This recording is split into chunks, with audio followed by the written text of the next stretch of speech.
Tella, we simplify learning. For +1, +2, NEET and JEE. Download the app now.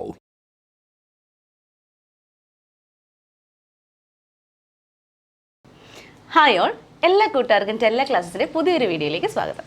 അപ്പോൾ നമ്മൾ കഴിഞ്ഞ ക്ലാസ്സിൽ ഫൈലം ഹെമി കോഡേറ്റ് ആണ് ഡിസ്കസ് ചെയ്ത് നിർത്തിയത്. അതായത് നോൺ കോഡേറ്റ്സ് ഫുള്ള് നമ്മളിപ്പോൾ പറഞ്ഞു തീർത്തിട്ടുണ്ട്. ഇനി നമ്മൾ ഡിസ്കസ് ചെയ്യാനായിട്ട് പോകുന്നത് 11ാമത്തെ ഫൈലം, അതായത് നമ്മുടെ അവസാനത്തെ ഫൈലം ആയിട്ടുള്ള ഫൈലം കോഡേറ്റ് ആണ്. അപ്പോൾ അതിനെക്കുറിച്ച് ഡീറ്റെയിൽഡ് ആയിട്ട് നോക്കാം. അപ്പോൾ ഈ കോഡേറ്റ് എന്ന പേര് കേൾക്കുമ്പോൾ തന്നെ അവർക്ക് മനസ്സിലായിട്ടുണ്ടാവും നമ്മൾ ആരെക്കുറിച്ചായിരിക്കും പറയുന്നത്. നോട്ടോ കോഡ് പ്രസന്റ് ആയിട്ടുള്ള കോഡേറ്റ്സിനെ കുറിച്ചാണ് നമ്മൾ ഈ ഫൈലത്തിൽ പറയാൻ പോകുന്നത്. ഇതുവരെ പറഞ്ഞവർക്ക് ആർക്കും എന്തില്ലായിരുന്നു, അവരുടെ ലൈഫ് സ്റ്റേജിൽ ഒരു സ്റ്റേജിൽ പോലും നോട്ടോ കോഡ് ഇല്ലായിരുന്നു. അപ്പോൾ നോട്ടോ കോഡ് ഉള്ളവരാണ് ഏതെന്ന് പറയുന്നത് കോഡേറ്റ്സ് എന്ന് പറയുന്നത്. അപ്പോൾ ആ കോഡേറ്റ്സിനെ കുറിച്ചാണ് നമ്മൾ ഫൈലം കോഡേറ്റിൽ ഡിസ്കസ് ചെയ്യാൻ പോകുന്നത്. ടീച്ചറെ, ഇവർക്ക് പഠിക്കാനുള്ളതിൽ വെച്ച് നല്ലതുപോലെ വിശദമായിട്ട് പഠിക്കാനുള്ള ഒരു ഫൈലമാണ്. കാരണം മറ്റൊന്നുമല്ല, ഇത് മനുഷ്യന്റെ ഫൈലം കോഡേറ്റ് ആണ്. അതുകൊണ്ട് നമ്മൾ വളരെ വിശദമായിട്ട് ഈ ഫൈലത്തെ കുറിച്ച് പഠിക്കുന്നുണ്ട്. അപ്പോൾ നോക്കാം. Phylum കോഡേറ്റ. Animals belonging to phylum Chordata are fundamentally characterized by the presence of a notocode, a dorsal hollow nerve cord, and paired pharyngeal gill slits. അപ്പോൾ ശരിക്കും ഫൈലം കോർഡേറ്റയുടെ ക്യാരക്ടറിസ്റ്റിക് ഫീച്ചറുകളാണ് ഇപ്പോൾ നമ്മളിവിടെ പറഞ്ഞത്. എന്താണ്? ഒന്ന്, പ്രസൻസ് ഓഫ് നോട്ടോകോഡ്. നോട്ടോകോഡ് കൃത്യമായിട്ടുണ്ടാവും അവർക്ക്. അതുപോലെ മറ്റൊരു ഫീച്ചറാണ് a dorsal hollow nerve cord. ഇപ്പോൾ ഡോർസൽ സൈഡിലായിട്ടൊരു ഹോളോ നെർവ് കോഡ് നമുക്ക് കാണാൻ പറ്റും. And a paired pharyngeal gill slits. Paired ഫാരിങ്സിന്റെ റീജിയനിൽ പെയ്ഡ് ആയിട്ടുള്ള ഗിൽ സ്ലിറ്റുകൾ കാണാൻ പറ്റും. ഓക്കെ, അപ്പോൾ ഇത്രയും ഇമ്പോർട്ടൻ്റ് ആയിട്ടുള്ള പ്രത്യേകതകൾ ആർക്കുണ്ട്? നമ്മുടെ കോഡേറ്റ്സിന് ഉണ്ടാകും. അത് ഓർത്തു വെച്ചിരിക്കുക. ഇനി അവരുടെ സിമെട്രി പരിശോധിക്കുകയാണെങ്കിൽ നമ്മൾ ഉൾപ്പെടുന്ന ഒരു ഫൈലമല്ലേ. അപ്പോൾ നമ്മുടെ സിമെട്രി എന്താണെന്ന് ചോദിച്ചാൽ നമുക്കറിയാം, ബൈലാറ്ററൽ സിമെട്രി ആണ്. അപ്പോൾ ഫൈലം കോഡേറ്റഡ് സിമെട്രി എന്താ? ബൈലാറ്ററൽ സിമെട്രി ആയിരിക്കും. ഇനി അടുത്തത് ട്രിപ്ലോപ്ലാസ്റ്റിക് ഓർഗാനിസംസ് ആണ്. കാരണം അവർക്ക് അവരുടെ എംബ്രിയോണിക് സ്റ്റേജ് നമ്മൾ എടുത്ത് നോക്കുകയാണെങ്കിൽ അതിനകത്ത് 3 ഡിസ്റ്റിങ്ക്ട് ജെർമിനൽ ലെയറുകൾ നമുക്ക് കാണാൻ പറ്റും. Outer ectoderm, middle mesoderm and inner endoderm. Okay, അതുകൊണ്ട് ഇവർ ട്രിപ്ലോപ്ലാസ്റ്റിക് ഓർഗാനിസംസ് ആണ്. വളരെ വ്യക്തമായ സീലോം ഉള്ളത് കൊണ്ട് തന്നെ ഇവർ എങ്ങനെയുള്ളവരായിരിക്കും? സീലോമേറ്റ് ആയിരിക്കും. ഓക്കെ, ഇനി നമ്മുടെ കേസ് ഒന്ന് ആലോചിച്ച് നോക്കുക. നമുക്ക് എന്താ ഓരോ ഓർഗൻ സിസ്റ്റംസ് ഡെഫിനറ്റ് ആയിട്ടുണ്ടല്ലേ? അതെ, ഡൈജസ്റ്റീവ് സിസ്റ്റം ഉണ്ട്, സർക്കുലേറ്ററി സിസ്റ്റം ഉണ്ട്, റീപ്രൊഡക്റ്റീവ് സിസ്റ്റം ഉണ്ട്, എക്സ്ക്രീറ്ററി സിസ്റ്റം ഉണ്ട്. അങ്ങനെ നമ്മുടെ ബോഡി മുഴുവൻ നിർമ്മിച്ചിരിക്കുന്ന ഓർഗൻ സിസ്റ്റംസ് ഉണ്ട്. അപ്പൊ നമുക്ക് പറയാം നമ്മുടെ ഓർഗനൈസേഷൻ ഏതാണ്? Organ system level of organisation ആണ്. ഇനി അടുത്തൊരു പ്രത്യേകത, കോഡേറ്റ്സിന്റെ അടുത്തൊരു പ്രത്യേകത എന്ന് പറയുന്നത് possess a post anal tail. അപ്പൊ കോഡേറ്റ്സിന് എന്തുണ്ടാകാനുള്ള ചാൻസ് ഉണ്ട്? ഏനൽ ടെയിൽ ഉണ്ടാകാം. അതെ, ടെയിൽ എന്ന് പറയുന്ന ഒരു സ്ട്രക്ചർ നമ്മുടെ ബോഡിയിൽ ഉണ്ടാകും. അപ്പൊ നിങ്ങൾക്ക് സ്വാഭാവികമായിട്ടും തോന്നും ഹ്യൂമൻസിന്റെ ബോഡിയിൽ അത് ഇല്ലല്ലോ. ശരിക്കും നമുക്ക് എവല്യൂഷൻ സംഭവിച്ച ഒരു സ്റ്റേജിൽ വെച്ച് നമ്മുടെ വാല് നഷ്ടപ്പെട്ടു പോയതാണ്. ശരിക്കും അതിന് നമ്മുടെ മുൻപുള്ള ജീവികളെയൊക്കെ നിങ്ങൾ എടുത്ത് നോക്കിക്കഴിഞ്ഞാൽ നിങ്ങൾ ലോവർ ക്ലാസ്സസിലൊക്കെ പഠിച്ചിട്ടുണ്ടാവും മനുഷ്യന്റെ പൂർവികരെ കുറിച്ച്. അവർക്കൊക്കെ എന്തുണ്ടായിരുന്നു? പോസ്റ്റ് ഏനൽ ടെയിൽ ഉണ്ടായിരുന്നു. എവല്യൂഷനിൽ നമ്മൾ അഡ്വാൻസ് ചെയ്ത് വന്നപ്പോൾ എവിടെയോ വെച്ച് എന്ത് ചെയ്തു? ഈ പറയുന്ന ടെയിൽ നമുക്ക് നഷ്ടപ്പെട്ടതാണ്. ഓക്കെ, അടുത്തൊരു കോഡേറ്റ് ഫീച്ചർ ആണ് ക്ലോസ്ഡ് സർക്കുലേറ്ററി സിസ്റ്റം എന്ന് പറയുന്നത്. അതായത് ഈ പറയുന്ന ഹൃദയം പമ്പ് ചെയ്യുന്ന വരുന്ന ബ്ലഡിനെ കൊണ്ടുപോകാനായിട്ട് എന്തുണ്ട് അവിടെ? ബ്ലഡ് വെസലുകൾ ഉണ്ട്. അപ്പൊ ബ്ലഡ് വെസൽസിൽ ഉള്ളിലാണ് എന്ത് കാണപ്പെടുന്നത്? ബ്ലഡ് കാണപ്പെടുന്നത്. അതുകൊണ്ട് തന്നെ ഇവിടെ സർക്കുലേറ്ററി സിസ്റ്റത്തെ നമുക്ക് എന്ത് വിളിക്കാം? Closed circulatory system. നമ്മുടെ തന്നെ എക്സാമ്പിൾ ആണ് ടീച്ചറെ. നമ്മുടെ ബോഡിയിൽ ബ്ലഡ് ഒഴുകുന്നത് ഏത് വഴിയാ? ബ്ലഡ് വെസൽസ് ആയിട്ടുള്ള, അതെ, ബ്ലഡ് വെസൽസ് ആയിട്ടുള്ള ആർട്ടറീസിലൂടെയും വെയിൻസിലൂടെയും ബ്ലഡ് കാപ്പിലറീസിലൂടെയും ഒക്കെ അല്ലേ. അപ്പൊ അത് ക്ലോസ്ഡ് സർക്കുലേറ്ററി സിസ്റ്റം ആണ്. ഇപ്പൊ നമുക്ക് ഒരു കോഡേറ്റ്സിന്റെ ഒരു പ്രത്യേകത നമുക്ക് കാണാൻ സാധിക്കും. ഒരു കോഡേറ്റിന്റെ ഫിഗർ ഇവിടെ കാണിച്ചിട്ടുണ്ട്. കോഡേറ്റിന്റെ ഏറ്റവും വലിയ പ്രത്യേകത ഏതൊക്കെയാ? അവർക്ക് എന്തുണ്ടെന്ന് പറഞ്ഞൊരു നോട്ടോ കോഡ് ഉണ്ട്. ഇവിടെ നമുക്ക് കാണാൻ പറ്റും ഇവർക്ക് ഒരു നോട്ടോ കോഡ് ഉണ്ട് എന്നുള്ള കാര്യം. പിന്നെ നോക്കി, അവർക്ക് ഡോർസൽ ഹോളോ നെർവ് കോഡ് ഉണ്ടെന്ന് നമ്മൾ പറഞ്ഞു. നെർവ് കോഡ് നമുക്ക് ഇവിടെ കാണാൻ പറ്റും. പിന്നെ പെയർഡ് ആയിട്ടുള്ള ഫാരിഞ്ചൽ ഗിൽ സ്ലിറ്റുകൾ ഉണ്ടെന്ന് പറഞ്ഞു. അതെ, പിന്നെ നോക്കി ഒരു പോസ്റ്റ് ഏനൽ ടെയിൽ ഉണ്ടെന്ന് പറഞ്ഞു. അപ്പൊ നമ്മൾ പറഞ്ഞ 4 ഫീച്ചറുകളും നമുക്ക് ഈ ഫിഗറിൽ കാണാൻ പറ്റും. നോട്ടോ കോഡ് കാണുന്നുണ്ട്, നെർവ് കോഡ് കാണുന്നുണ്ട്, പെയർഡ് ആയിട്ടുള്ള ഗിൽ സ്ലിറ്റ്സ്. അപ്പൊ ഇവിടെ ഒരു പെയർ ഉണ്ടാവും, ഇതിന്റെ തൊട്ട് ഓപ്പോസിറ്റ് സൈഡിൽ അടുത്ത പെയർ ഉണ്ട്. ഇതിന്റെ ഒരു പേര തൊട്ടപ്പുറത്തെ സൈഡിലായിരിക്കും. ഇനി ഇവിടെ നോക്കി ഒരു പോസ്റ്റ് ഏനൽ ടെയിൽ നമുക്ക് എന്ത് ചെയ്യാൻ പറ്റും? കാണാൻ വേണ്ടിട്ട് പറ്റും. അപ്പോൾ ഈ ഒരു ഫിഗർ തന്നിട്ട് ചോദിക്കുകയാണ് ഇത് ഏത് ഫൈലത്തിന്റെ ഒരു ഫിഗർ ആണ് തന്നിരിക്കുന്നതെന്ന് ചോദിച്ചു കഴിഞ്ഞാൽ ഫൈലം കോഡേറ്റ് നമുക്ക് സംശയമില്ലാതെ പറയാൻ പറ്റും. ഇതിലെ അതെ, ലേബൽ ചെയ്യാനും ഇതിലെ ഓരോ റീജിയൻസ്. അപ്പോൾ ഉള്ളിലായിട്ട് കാണുന്നത് നോട്ടോ കോഡാണ്, പുറമേ ആയിട്ട് കാണുന്നത് നെർവ് കോഡാണ്. ഓക്കെ, ഡോർസൽ റീജിയനിൽ തന്നെ ഉള്ളിൽ കാണുന്ന നോട്ടോ കോഡും പുറത്ത് കാണുന്ന നെർവ് കോഡും. താഴെയായിട്ട് ഈ ഒരു വിൻഡോസ് പോലെ കാണപ്പെടുന്ന ഈ ഒരു റീജിയൻ, അതിനെയാണ് നമ്മൾ ഗിൽ സ്ലിറ്റ്സ് എന്ന് പറയുന്നത്. ഏറ്റവും പോസ്റ്റ് റീജിയനിൽ നമുക്ക് കാണാൻ പറ്റുന്ന, പോസ്റ്റിയർ റീജിയനിൽ കാണാൻ പറ്റുന്ന ടെയിലാണ്. ഓക്കെ, ഇനി സർ നമ്മളിപ്പോൾ കോഡേറ്റ് എന്താണെന്ന് പറഞ്ഞു കൊടുത്തു, നോൺ കോഡേറ്റ് ഓൾറെഡി നമ്മൾ പറഞ്ഞു കഴിഞ്ഞ കാര്യമാണ്. അപ്പോൾ ഇത് തങ്ങളൊന്ന് കമ്പയർ ചെയ്യാം. അതെ, ഇതുവരെ നമ്മൾ പഠിച്ച 10 ഫൈലങ്ങളിലുള്ള നോൺ കോഡേറ്റ്സിനെയും ഇപ്പോൾ നമ്മൾ പഠിച്ച കോഡേറ്റ്സിനെയും പരസ്പരം നമ്മളൊന്ന് കമ്പയർ ചെയ്യാൻ പോവാണ്. അപ്പോൾ നോക്കാം. അപ്പോൾ കോഡേറ്റ്സിന്റെ കേസ് വെച്ച് നോക്കുകയാണെങ്കിൽ നമുക്ക് എല്ലാവർക്കും അറിയാം കോഡേറ്റ്സിന്റെ കേസിൽ അവർക്ക് എന്തുണ്ട്, നോട്ടോ കോഡ് പ്രസന്റ് ആണ്. പക്ഷെ നോൺ കോഡേറ്റ്സിന്റെ കേസ് ആണെങ്കിലോ നോട്ടോ കോഡ് ആബ്സെന്റ് ആണ്. അപ്പോൾ അത് തന്നെയാണ് ഒന്നാമത്തെ പ്രത്യേകത എന്ന് പറയുന്നത്. കോഡേറ്റിന്റെ കേസിലാണെങ്കിൽ നോട്ടോ കോഡ് ഉണ്ട്, നോൺ കോഡേറ്റ് ആണെങ്കിൽ നോട്ടോ കോഡ് ആബ്സെന്റ് ആണ്. ഇനി അടുത്ത പ്രത്യേകത നോക്കാം. കോഡേറ്റ്സ് എന്ന് പറയുമ്പോൾ സെൻട്രൽ നെർവസ് സിസ്റ്റം കാണപ്പെടുന്നത് ഡോർസൽ സൈഡിലാണ്. അത് മാത്രമല്ല അത് ഹോളോ ആണ്, സിംഗിൾ ആണ്, ഒരെണ്ണമേ ഉള്ളൂ. എന്നാൽ നമ്മൾ നേരത്തെ പറഞ്ഞ നമ്മുടെ ആർത്രോപോഡെ അല്ലെങ്കിൽ നമ്മുടെ അനിലിടെ ഒക്കെ നിങ്ങൾ ഓർത്ത് നോക്കുമ്പോൾ നിങ്ങൾക്ക് അറിയാം central nervous system is ventral, sold and double. അവിടെ നമ്മൾ ഡബിൾ വെൻട്രൽ നെർവ് കോഡ് എന്ന് പറഞ്ഞവർ ഓർക്കുന്നുണ്ടാവും. അപ്പൊ വെൻട്രൽ സൈഡിലാണ് ആ നെർവ് കോഡ് പോയിരുന്നത്, ഡബിൾ ആയിരുന്നു അല്ലെ, ഡബിൾ വെൻട്രൽ നെർവ് കോഡ് നമ്മൾ അവിടെ പറഞ്ഞത്. ഇപ്പൊ നോൺ കോഡേറ്റ്സിന്റെ കേസിൽ സെൻട്രൽ നെർവസ് സിസ്റ്റം വെൻട്രൽ ആണ്, സോളിഡ് ആണ്, അതേപോലെ തന്നെ ഡബിളും ആണ്, രണ്ടെണ്ണം ഉണ്ട്. ഓക്കെ, ഇനി നമുക്ക് ഫാരിങ്സിനെ കുറിച്ച് കോഡേറ്റ്സിന്റെ കേസിൽ ഫാരിങ്സ് നമ്മൾ നോക്കുകയാണെങ്കിൽ ഇറ്റ് ഈസ് പെർഫറേറ്റഡ് ബൈ അവിടെ എന്ത് ഉണ്ടാകുന്ന പറയുന്നത് ഗിൽ സ്ലിറ്റ്സ്. അപ്പൊ അവരുടെ ഫാരിങ്സ് റീജിയനിൽ നോക്കുകയാണെങ്കിൽ എന്ത് കാണാം, ഗിൽ സ്ലിറ്റുകൾ കാണാം. എന്നാൽ ഇതേ സമയം നോൺ കോഡേറ്റ്സ് നോക്കുമ്പോൾ ടീച്ചറെ Gill slits are totally absent. ഇതുവരെ പറഞ്ഞവർക്ക് ആർക്കെങ്കിലും ഗിൽ സ്ലിറ്റ് ഗിൽസ് ഉണ്ടെന്ന് നമ്മൾ പറഞ്ഞിരുന്നു. ഒന്നാമത്തെ കാര്യം നമ്മുടെ ആർത്രോപോഡയൊക്കെ പറഞ്ഞപ്പോൾ നമ്മൾ ഗിൽസ് ഉണ്ടെന്ന് പറഞ്ഞായിരുന്നു. പക്ഷെ ഗിൽ സ്ലിറ്റുകളുടെ കാര്യം നമ്മളവിടെ പറഞ്ഞില്ല. ഗിൽ സ്ലിറ്റ് അവിടെ ആബ്സെന്റ് ആണ്. ഓക്കെ, ഇനി കോഡേറ്റ്സിന്റെ കേസിൽ ഹാർട്ട് എന്ന് പറയുന്നത് വെൻട്രലി ലൊക്കേറ്റഡ് ആണ്. എക്സാമ്പിൾ നമ്മളൊരു കോഡേറ്റ് ആണ് അല്ലെ, നമ്മുടെ ഈ ഒരു ഭാഗം എന്ന് പറഞ്ഞാൽ വെൻട്രൽ സൈഡ്, ഇതെന്ന് പറയുന്നത് ബാക്ക് സൈഡ് ഡോർസൽ സൈഡ് ആണ്. അപ്പൊ വെൻട്രൽ സൈഡിലല്ലേ നമ്മുടെ ഹൃദയം ഇരിക്കുന്നത്, അതാണ് ഹാർട്ട് ഈസ് വെൻട്രൽ. എന്നാൽ നോൺ കോഡേറ്റ്സിന്റെ കേസ് നോക്കിയേ, ഹാർട്ട് ഈസ് ഡോർസൽ. ചിലപ്പോൾ പ്രസന്റ് ആണെങ്കിൽ മാത്രം, ഇനി പ്രസന്റ് അല്ലാത്ത ഒരുപാട് ഇപ്പൊ പോരിഫറയോ സീലൻഡ്രേറ്റോ ടീനോഫോറയോ ഒന്നും നോക്കുമ്പോൾ എന്തില്ല, ഓർഗൻസ് ഒന്നും ഇല്ലല്ലോ. അപ്പൊ ഹാർട്ട് ആബ്സെന്റ് ആയിരിക്കും. അപ്പൊ ഹാർട്ട് ഉണ്ടെങ്കിൽ അത് എന്തായിരിക്കും, ഡോർസൽ ആയിരിക്കും. ഇനി അടുത്ത കോഡേറ്റ്സിന്റെ കേസിൽ a post anal part that tail is present. പൊതുവേ ഉള്ള കേസാണ് നമ്മൾ പറയണത്. കോഡേറ്റിന്റെ കേസിൽ ടെയിൽ അല്ലെങ്കിൽ പോസ്റ്റ് ഏനൽ പാർട്ട് ഉണ്ടാകാം. എന്നാൽ നോൺ കോഡേറ്റ്സിന്റെ കേസിൽ post anal tail is totally absent. അപ്പോൾ ഈ ഒരു കമ്പാരിസൺ, ഈ ഒരു ടേബിൾ എക്സാമിന് ചോദിക്കും. Right a comparison between chordates and non chordates. അപ്പോൾ നിങ്ങൾ മറന്നു പോകാൻ ചാൻസ് ഉള്ള ഒരു പോയിന്റ് എന്ന് പറയുന്നത് ഈ പറയുന്ന central nerve system dorsal, hollow and single എന്നുള്ള ഒരു പോയിന്റ് ഇവിടെ വരുമ്പോൾ അതെന്താവും, വെൻട്രൽ ആവും, സോളിഡ് ആവും, അതേപോലെ ഡബിൾ ആവും. അതുപോലെ ഈ ഒരു ഗിൽ സ്ലിറ്റ്സിന്റെ പോയിന്റ്, ഈ രണ്ട് കാര്യങ്ങൾ നിങ്ങൾ ഓർത്തിരിക്കണം. ബാക്കിയുള്ളതൊക്കെ അവർക്ക് ഈസി ആയിട്ട് ഓർത്തിരിക്കാൻ പറ്റുന്ന കാര്യങ്ങളാണ്. ഓക്കെ, അപ്പോൾ ഈ കമ്പാരിസൺ മറന്നു പോകരുത്, ഇമ്പോർട്ടൻ്റ് ആയിട്ടുള്ള കാര്യമാണ്. ഓക്കെ, ഇനി അടുത്ത നോക്കാം. ഫൈലം കോഡേറ്റ is divided into 3 sub phylum. നമ്മൾ ഇത്രയും നേരം പറഞ്ഞ ഒരു ഫൈലും ഇതുപോലെ സബ് ഫൈലങ്ങളായിട്ട് ഡിവൈഡ് ചെയ്തിട്ടില്ല. എന്നാൽ ഫൈലം കോഡേറ്റ സബ് ഫൈലങ്ങളായി ഡിവൈഡ് ചെയ്തിട്ടുണ്ട്. ടീച്ചറെ, ഇതിന്റെ ഒരു സബ് ഫൈലമായിട്ടായിരുന്നു പണ്ട് ആരെ കണക്കാക്കിയിരുന്നത്, ഹെമി കോഡേറ്റ. എന്നാൽ അവയ്ക്ക് വേണ്ടി നമ്മൾ എന്ത് കൊടുത്തു, ഒരു സെപ്പറേറ്റ് ഫൈലം കൊടുത്തു.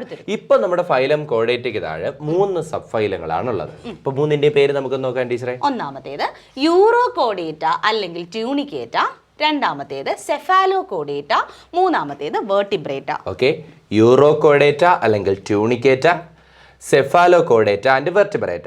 ടീച്ചർ, ഇതിൽ ആദ്യം പറഞ്ഞ 2 പേരുണ്ടല്ലോ, യൂറോ കോഡേറ്റ ആൻഡ് സെഫാലോ കോഡേറ്റ, ഇവരെ 2 പേരെയും കൂടെ ചേർത്ത് നമ്മൾ വിളിക്കുന്ന പേരാണ് പ്രോട്ടോ കോഡേറ്റ്സ്. എന്ത് വിളിക്കും, പ്രോട്ടോ കോഡേറ്റ്സ് എന്ന് വിളിക്കും.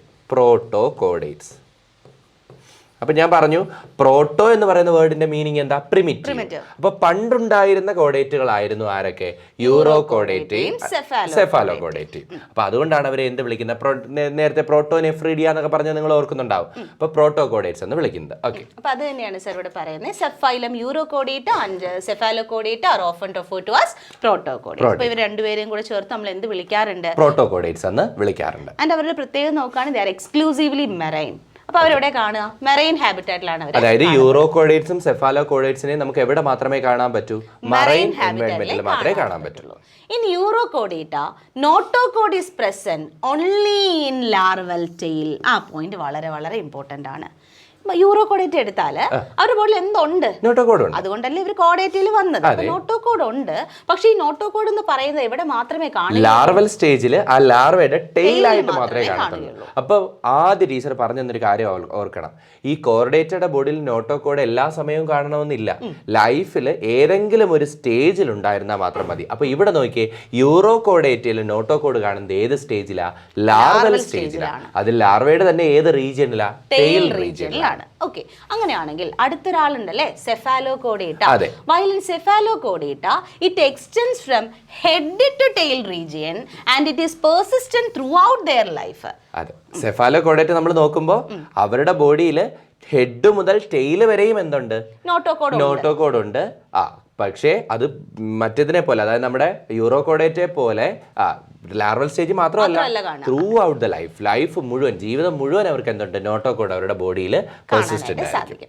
ഇവിടെ സെഫാലോ എന്നൊരു വേർഡ് ഇല്ലേ, ഈ സെഫാലോ എന്ന വാക്കിന്റെ അർത്ഥം ഹെഡ് എന്നുള്ള ഹെഡ് ആണ്. അപ്പൊ ഹെഡ് മുതൽ ടെയിൽ വരെ ഉണ്ട്. എന്നാൽ മറ്റേ ആദ്യം പറഞ്ഞ യൂറോകോഡേറ്റയ്ക്കോ ടെയില് മാത്രമേ ഉള്ളൂ. അത് മാത്രമല്ല ഇവിടെ നോക്കി ലാർവയുടെ ടെയിൽ, നമുക്കറിയാം ലാർവ കുറച്ച് കഴിയുമ്പോൾ എന്തായിട്ട് മാറും? അഡൽട്ട് ആയിട്ട് മാറും. അപ്പൊ ഈ അഡൽട്ടിൽ എന്ത് കാണണം നിർബന്ധമില്ല, യൂറോകോഡ് കാണണമെന്ന് നിർബന്ധമില്ല. പക്ഷെ ഒന്ന് ചിന്തിക്കുക, അവർ അഡൽട്ടോ ലാർവ ഏതെങ്കിലും ഒരു സ്റ്റേജിൽ അവർക്ക് അത് എന്തുണ്ട്? നോട്ടോകോഡ് ഉണ്ട്. അതായത് ലൈഫ് സ്റ്റേജിൽ എപ്പോഴെങ്കിലും മതി നോട്ടോകോഡിന്റെ പ്രസൻസ്, എങ്കിൽ നമുക്ക് എന്ത് വിളിക്കാം? കോഡേറ്റ്സ് എന്ന് വിളിക്കാം. ഓക്കെ, അപ്പൊ യൂറോകോഡേറ്റയുടെ കേസിൽ നോട്ടോകോഡ് എന്ന് പറയുന്നത് ലാർവയുടെ ടെയിലാണ്. അതേസമയം സെഫാലോകോഡേറ്റയുടെ കേസിൽ നോട്ടോകോഡ് എന്ന് പറഞ്ഞ ഹെഡ് ടു ടെയിൽ എന്ന രീതിയിൽ എക്സ്റ്റെൻഡ് ചെയ്യുകയും അതോടൊപ്പം ലൈഫ് ടൈം ഫുൾ അത് എന്ത് ചെയ്യുന്നുണ്ട്? പെർസിസ്റ്റ് ചെയ്യുകയും ചെയ്യുന്നുണ്ട്. അപ്പൊ ഇവർ രണ്ടുപേരും ഒരുമിച്ച് നമ്മളൊരു പേര് വിളിച്ചിരുന്നു, അതിന്റെ പേരാണ് പ്രോട്ടോകോഡേറ്റ്സ് എന്ന് നമ്മൾ പറഞ്ഞിരുന്നു. അപ്പൊ നമ്മൾ യൂറോകോഡേറ്റിനെ കുറിച്ചും പറഞ്ഞു കഴിഞ്ഞു, സെഫാലോകോഡേറ്റിനെ കുറിച്ചും പറഞ്ഞു കഴിഞ്ഞു. ഇനി അടുത്തൊരു സബ്ഫൈലം ഉണ്ടല്ലേ ടീച്ചറെ, ഇതിന്റെ ഒരു എക്സാമ്പിൾ കൂടെ നമുക്ക് നോക്കിയിട്ട് നമുക്ക് ആ സബ്ഫൈലം പറയാം. അങ്ങനെയാണെങ്കിൽ യൂറോകോഡേറ്റിക് എക്സാമ്പിളും സെഫാലോകോഡേറ്റിക് എക്സാമ്പിളും. അപ്പോൾ എക്സാമ്പിൾ ഒന്നാമത്തെ യൂറോകോഡേറ്റയുടെ കേസിൽ അസീഡിയ ആണ് സർ. അത് അസിഡിയ.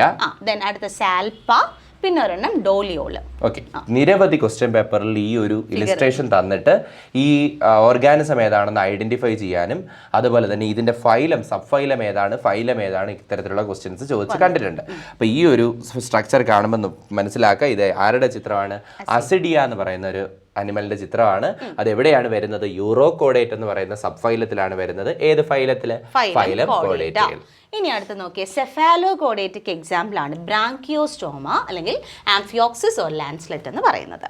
ഓക്കെ, അപ്പൊ നമ്മൾ എക്സാമ്പിൾസും പറഞ്ഞു.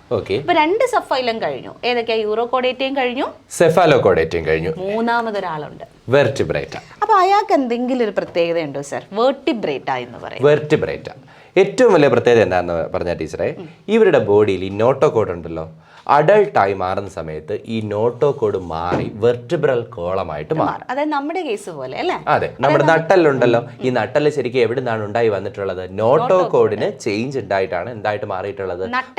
അതെ, വെർട്ടിബ്രൽ കോളമായിട്ട് മാറിയിട്ടുള്ളത്. അതുകൊണ്ടാണ് ഈ ഗ്രൂപ്പിന് നമ്മൾ എന്ത് പേര് കൊടുത്തത്? വെർട്ടിബ്രേറ്റ എന്നുള്ള പേര് നമ്മൾ കൊടുത്തത്. കോളമുള്ളവരൊക്കെ നമുക്ക് വെർട്ടിബ്രേറ്റ എന്ന് പറയാൻ പറ്റും. Okay, the members of subphylum vertebrata possess notochord during the embryonic period. അതായത് എംബ്രിയോ ആയിട്ടിരിക്കുന്ന അവസ്ഥയിൽ മാത്രമേ ഈ പറയുന്ന ആൾക്കാരിൽ എന്ത് കാണത്തുള്ളൂ? നോട്ടോകോഡ് കാണത്തുള്ളൂ. എന്നിട്ട് ഈ നോട്ടോകോഡ് എന്ത് ചെയ്യും? It is replaced by a cartilaginous or bony vertebral column in the adult.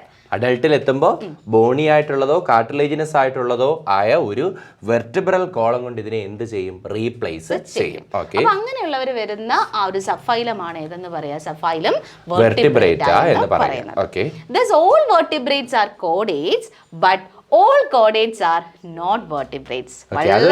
ഒരു ട്രിക്കി ആയിട്ടുള്ള ഒരു സെന്റൻസ് ആയിട്ട് തോന്നി അല്ലേ ടീച്ചറെ? Thus all vertebrates are chordates. അതായത് കോഡേറ്റിന്റെ താഴെ വരുന്ന ഒരു സബ്ഫൈലം അല്ലേ ഈ പറയുന്ന വെർട്ടിബ്രേറ്റ് എന്ന് പറയുന്നത്. അപ്പൊ എല്ലാ വെർട്ടിബ്രേറ്റും എന്തായിരിക്കും? കോഡേറ്റ്സ് ആയിരിക്കും. എന്നാൽ but all chordates are not vertebrate. കാരണം എന്ന് വെച്ച് കഴിഞ്ഞാൽ തൊട്ട് മുമ്പ് പറഞ്ഞ യൂറോകോഡേറ്റും സെഫാലോകോഡേറ്റും ആരല്ല? വെർട്ടിബ്രേറ്റുകളല്ല. കാരണം അവർക്ക് വെർട്ടിബ്രൽ കോളം ഇല്ല. അപ്പൊ പക്ഷെ അവരാരാണ്? കോഡേറ്റ്സ് ആണ്. അപ്പൊ എല്ലാ കോഡേറ്റ്സും നമുക്ക് എന്താണെന്ന് പറയാൻ കഴിയില്ല, വെർട്ടിബ്രേറ്റുകളാണെന്ന് പറയാൻ കഴിയും. പക്ഷെ എല്ലാ വെർട്ടിബ്രേറ്റും നമുക്ക് എന്ത് പറയാം? കോഡേറ്റ്സ് ആണെന്ന് പറയാം. അപ്പൊ പൊതുവെ ബോർഡ് എക്സാമിന് ചോദിക്കുന്ന ഒരു ജസ്റ്റിഫയർ ആൻസർ ആ ഒരു ക്വസ്റ്റ്യൻ ആണിത്. All vertebrates are chordates but all chordates are not vertebrate. Justify your answer പൊതുവേ കാണുന്ന ഒരു ക്വസ്റ്റ്യൻ ആണ്. അതെ അല്ലേ? അപ്പോ നമ്മൾ പറയണം the vertebrates are the subphylum come under phylum Chordata. So we can say that all vertebrates are chordates, but all chordates are not vertebrate. The phylum chordate include Urochordata, Cephalochordata and Vertebrata. And the Urochordata and Cephalochordata are two separate subphylums. Okay. അപ്പോൾ അതിനെക്കുറിച്ചൊക്കെ നമ്മൾ പറയില്ലേ, അതാണ് ഈ ഒരു കേസിൽ നമ്മൾ എഴുതേണ്ടതായിട്ട് വരുന്നത്. അപ്പോൾ സാർ ഇനി ബാക്കി നോക്കാം. വെർട്ടിബ്രേറ്റ്സിന് അടുത്ത എന്തെങ്കിലും പ്രത്യേകത ഉണ്ടോ നോക്കാം. ഓക്കെ, അതാണ് besides basic chordate characters, vertebrates have, അതായത് കോർഡേറ്റയുടെ എല്ലാ ക്യാരക്ടേഴ്സും ആർക്കുണ്ട്? വെർട്ടിബ്രേറ്റയ്ക്ക് ഉണ്ട്. എന്നാൽ അത് കൂടാതെ അത് കൂടാതെ കുറച്ച് കാര്യങ്ങളും കൂടെ ഇതിനകത്ത് വരുന്നുണ്ട്. എന്തൊക്കെയാണെന്ന് നമുക്ക് നോക്കാം. A ventral muscular heart with 2, 3 or 4 chambers. അതായത് നമുക്കറിയാം ഒരു ഹൃദയം ഉണ്ടാവും, അത് വെൻട്രലി ലൊക്കേറ്റഡ് ആണ്, അല്ലെ വെൻട്രൽ സൈഡിൽ ലൊക്കേറ്റ് ചെയ്തിരിക്കുന്നു. ആ ഹൃദയത്തിന് ഒന്നുകിൽ 2 ചേമ്പർ ആയിരിക്കും, അല്ലെങ്കിൽ 3 ചേമ്പർ ആയിരിക്കും, അതും അല്ലെങ്കിൽ 4 ചേമ്പർ, നമ്മളെ പോലെ 4 ചേമ്പർ ഉള്ള ഹാർട്ടും ആയിരിക്കും. അപ്പൊ അതൊരു പ്രത്യേകതയാണ്. അടുത്തത് kidneys for excretion and osmoregulation. Okay, kidney ആണ് അപ്പൊ ഇവരുടെ ബോഡിയിലെ മേജർ എക്സ്ക്രീറ്ററി ഓർഗൻ. ഇതുവരെ നമ്മൾ ഒരുപാട് എക്സ്ക്രീറ്ററി ഓർഗൻ കണ്ടു, പ്രോട്ടോനെഫ്രീഡിയ കണ്ടു, നെഫ്രീഡിയ കണ്ടു, ഇങ്ങനെയുള്ള ഒരുപാട് എക്സ്ക്രീറ്ററി, പ്രൊബോസസ് ഗ്ലാൻഡ് കണ്ടു. എന്നാൽ ഇവിടെ എത്തിയപ്പോൾ അതെന്തായി? കിഡ്നി. അപ്പൊ kidney for excretion and osmoregulation. ഇനി അടുത്ത് നോക്കി paired appendages which may be fins or limbs. അതായത് ഇപ്പൊ എക്സാമ്പിൾ ആയിട്ട് നമുക്ക് അപ്പൻഡേജുകൾ ഉണ്ട്, കൈകാലുകളുണ്ട്, അല്ലെ? ലിംസ് ആണ് നമ്മുടെ പെയർഡ് അപ്പൻഡേജസ്. എന്നാൽ ചില കേസ് ഇപ്പൊ ഫിഷസ് ഒക്കെ നമ്മൾ പറയുകയാണെങ്കിൽ അവർക്ക് ചിറകുകളല്ലേ? ഫിൻസ് ആണ്. അപ്പൊ ഫിഷസ് ഒക്കെ വരുന്നത് എവിടെയാണ്? ഈ പറയുന്ന വെർട്ടിബ്രേറ്റിലാണ്. ഓക്കെ, അപ്പൊ ബേർഡ്സ് പറഞ്ഞവർക്ക് നമുക്ക് എന്താ പറയുക, 4 ലിംസ് ആണ് വിങ്സ് ആയിട്ട് മാറിയിട്ടുള്ളത്, അല്ലെ? അപ്പൊ ഒന്നുകിൽ ലിംസ് അല്ലെങ്കിൽ ഫിൻസ് ആണ് അവരുടെ കേസിൽ നമ്മൾ എന്തെന്ന് പറയാം? പെയർഡ് അപ്പൻഡേജസ് എന്ന് പറയും. പെയർഡ് അപ്പൻഡേജസ് ഇവർക്ക് ഉണ്ടായിരിക്കും. അപ്പൊ ഇതൊക്കെയാണ് പൊതുവേ നമ്മൾ പറയുന്ന വെർട്ടിബ്രേറ്റയുടെ പ്രത്യേകത. സ്പെസിഫിക് ആയിട്ടുള്ള കുറച്ച് ക്യാരക്ടറിസ്റ്റിക്സ്, കോർഡേറ്റ്സിന് ഇല്ലാത്ത എന്നാൽ കുറച്ചുകൂടി അഡ്വാൻസ്ഡ് ആയിട്ട് വെർട്ടിബ്രേറ്റയിൽ വരുന്ന ക്യാരക്ടേഴ്സ് ആണ് നമ്മൾ നോക്കിയത്. ടീച്ചർ, അപ്പൊ നമ്മൾ വെർട്ടിബ്രേറ്റയുടെ ജനറൽ ക്യാരക്ടറിസ്റ്റിക്സ് എല്ലാം നമ്മൾ കഴിഞ്ഞു. ഇനി നമുക്ക് പറയാനുള്ളത് വെർട്ടിബ്രേറ്റയുടെ ക്ലാസിഫിക്കേഷൻ ആണ്. അത് നമുക്ക് പിന്നീട് നമുക്ക് നെക്സ്റ്റ് ക്ലാസ്സിൽ നമുക്ക് ഡിസ്കസ് ചെയ്യാം. കൂടുതലായിട്ട് സംസാരിക്കാനുള്ള കാര്യമാണ് അവരുടെ ഡിവിഷൻ എന്ന് പറയുന്നത്. നമുക്ക് അടുത്ത ക്ലാസ്സിൽ ഡിസ്കസ് ചെയ്യാം. അപ്പോൾ ഇന്നത്തെ ക്ലാസ്സിൽ നമ്മൾ ഡിസ്കസ് ചെയ്തത് ഫൈലം കോർഡേറ്റയെ കുറിച്ചിട്ടാണ്. അപ്പോൾ എല്ലാ കൂട്ടുകാർക്കും ഇന്നത്തെ ക്ലാസ് മനസ്സിലായെന്ന് വിശ്വസിക്കുന്നു. Okay, then thank you. Have A nice day.